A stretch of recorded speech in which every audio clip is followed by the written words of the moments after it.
Welcome to Morning Joan, the only podcast where the tea is always hot and the gossip is always juicy. We've got a lot to dish about, but first up, let's talk about the wedding of the year. Taylor Swift and Travis Kelce's highly anticipated nuptials. Rumor has it, the couple is set to tie the knot on July 3rd, and we've got all the deets.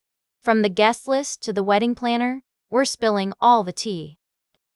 Apparently, Taylor's friend Suki Waterhouse is not only attending the wedding, but also hoping to get some inspiration for her own upcoming nuptials. And as for the guest list, it's a who's who of celebrities, with everyone from Niall Horan to Prince William possibly in attendance. But what's really got us talking is New York City Mayor Zohran Mamdani's apparent confirmation of the wedding timeframe. During a recent news conference, he mentioned that the city is incredibly excited for Taylor Swift's wedding, which is set to coincide with the Knicks' finals run and America's 250th birthday celebrations. We're not sure what's more surprising, the fact that the mayor seems to be in the know or that he's a fan of Taylor's music. And if you thought that was all, think again. We've got even more tea to spill, from celebrity breakups to makeup launches. So grab your coffee, get comfortable, and let's get this tea party started. We'll be right back with more tea on Morning Joan. Welcome back to Morning Joan. We're diving into the fascinating world of Hollywood and exploring the making of a classic film that has become a cultural phenomenon. I'm talking about the iconic movie Legally Blonde. Released in 2001, this romantic comedy starring Reese Witherspoon as Elle Woods, a fashion merchandising major who decides to attend Harvard Law School, has inspired countless young women around the world to pursue careers in law and beyond.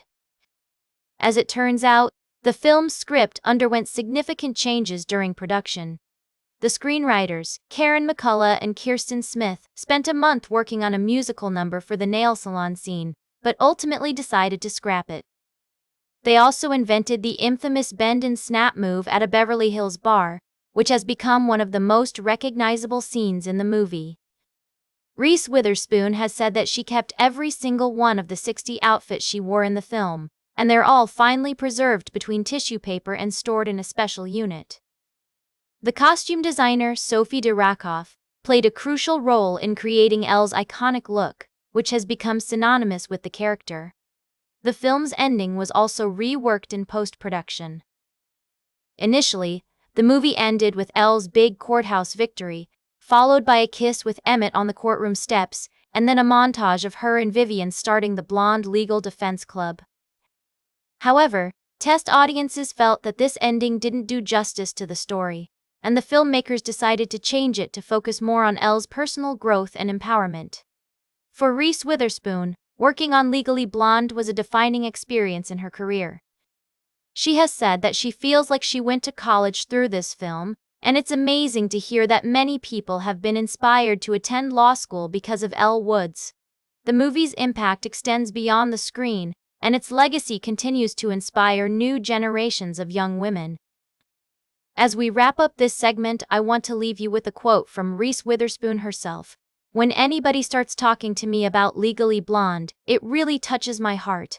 It's clear that this film has left an indelible mark on popular culture, and its influence will be felt for years to come." Welcome back to Morning Joan. We've got a lovely story to wrap up the show today, all about the fairytale romance between actress Margot Robbie and her husband Tom Ackerley. This power couple has been making waves in Hollywood for years, and their love story is just as captivating as the movies they produce.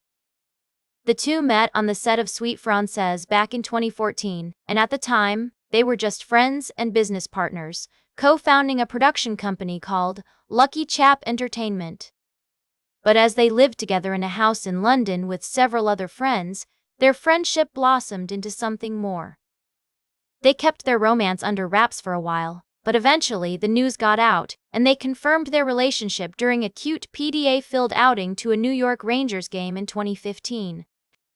Fast forward to December 2016, when the couple tied the knot in a private ceremony in Australia's Byron Bay. They delayed their honeymoon to work on the film I, Tonya, which they co-produced and went on to win several awards for. Talk about a labor of love. Today, Margot and Tom are one of Hollywood's most beloved couples, and they're not afraid to show their affection for each other on the red carpet. With the recent success of their film Barbie, they've been making the rounds, attending premieres and awards shows together, and looking absolutely stunning while doing it. But what is really sweet about this couple is that they keep their personal life pretty private. They don't often talk about their relationship in interviews, and they prefer to keep the focus on their work. However, when they do share glimpses into their romance, it's clear that they're meant to be. Margot has even called Tom her normie husband, saying he's not fazed by the glamour of Hollywood, and that's what she loves about him. The couple recently welcomed a baby boy, and while they are keeping his name under wraps for now, we could not be happier for them. It's always wonderful to see a love story like theirs play out, and we can't wait to see what the future holds for this talented and adorable duo.